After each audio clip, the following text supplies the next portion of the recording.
Walaikum assalam. Okay, so there is Ariz. Yes. How are you? I'm fine, alhamdulillah. MashaAllah. So you are in Canada.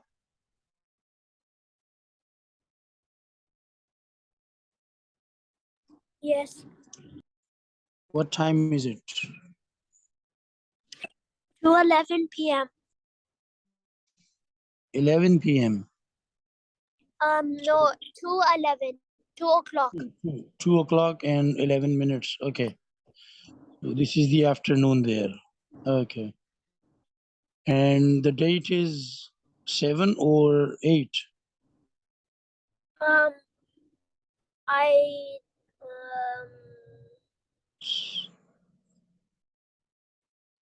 I'm pretty sure it's August 6th. 6. Okay. Do you remember what story did we went through? Did we go through, sorry, in the previous class? Yes, a little bit.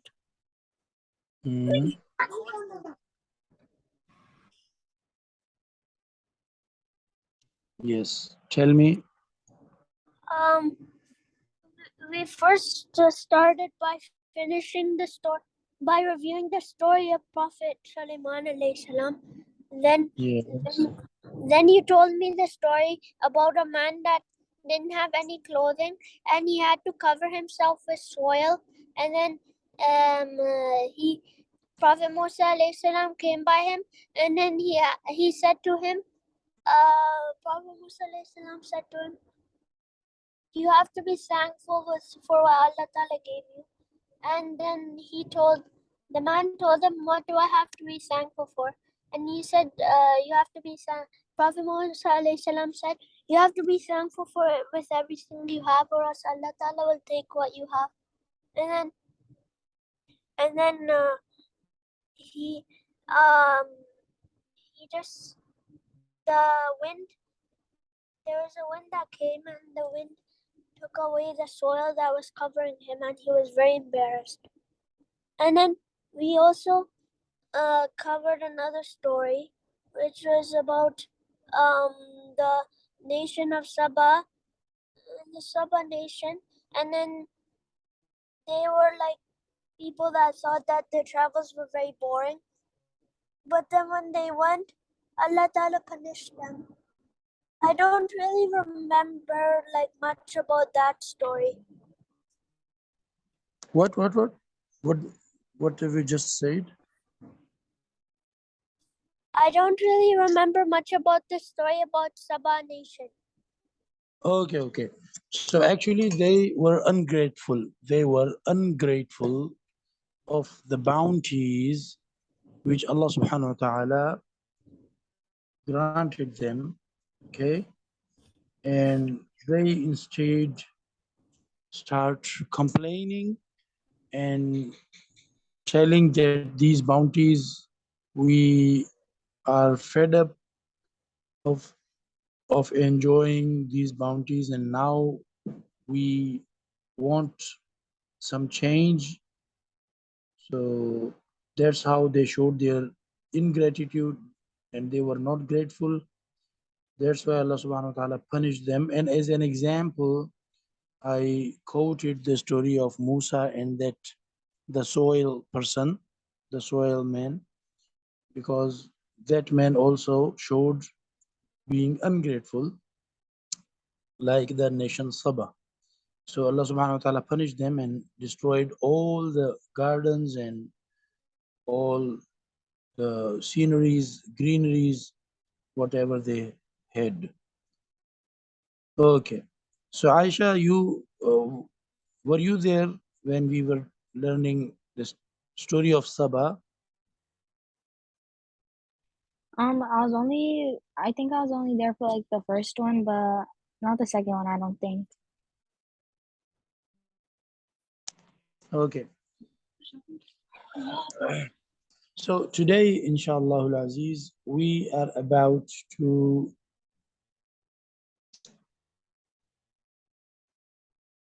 learn the story of Prophet Uzair alayhi salatu wassalam. It is a bit long story, and perhaps we need to break it down into two classes. So Prophet Uzair, can you repeat the name? Uzair. Yes, Aris. uzair. Uzair. Yes. Aisha, Yes. can you repeat the name of the Prophet? Uzair. Uzair. In English, I think they say Ezra. Ezra. Ezra. Perhaps you have heard it. So, Prophet Uzair, peace be upon him, actually, he was the man who remained dead for 100 years. And after 100 years, Allah subhanahu wa ta'ala resurrected him and brought him back to life and gave the life to his body as well. And so this was a very, very unique phenomena, because Allah subhanahu wa ta'ala doesn't allow people who are dead to be again in the world. So this is a unique scenario. Prophet Uzair alayhi salatu wasalam was a servant of Allah, created by Allah subhanahu wa ta'ala.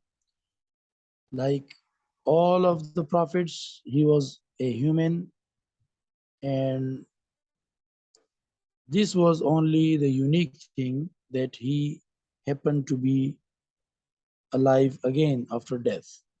Okay? Okay.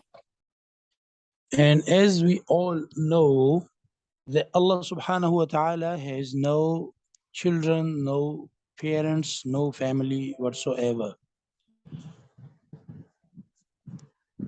So the same ideology goes for Hazrat Uzair alayhi salam, the Prophet Uzair, peace be upon him.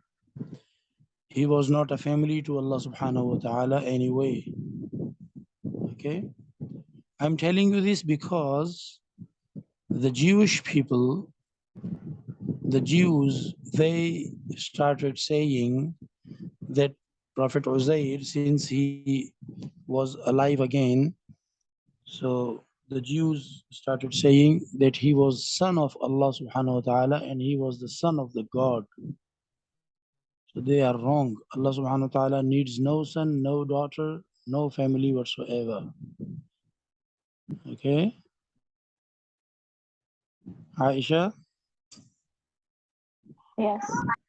can you recite Surah Al-Ikhlas and give us the message of Surah Al-Ikhlas? What Surah Al-Ikhlas actually states? It's Surah class in Ataina. قل هو الله أحد. Oh. قل هو الله بسم الله الرحمن الرحيم قل هو الله أحد الله الصمد لم يلد ولم يولد ولم يكن له كفوا أحد.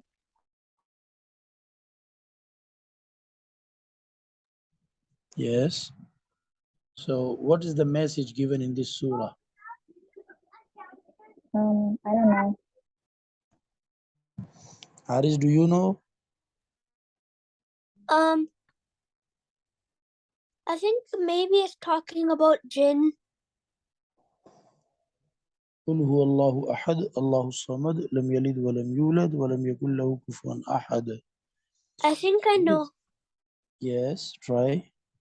Uh,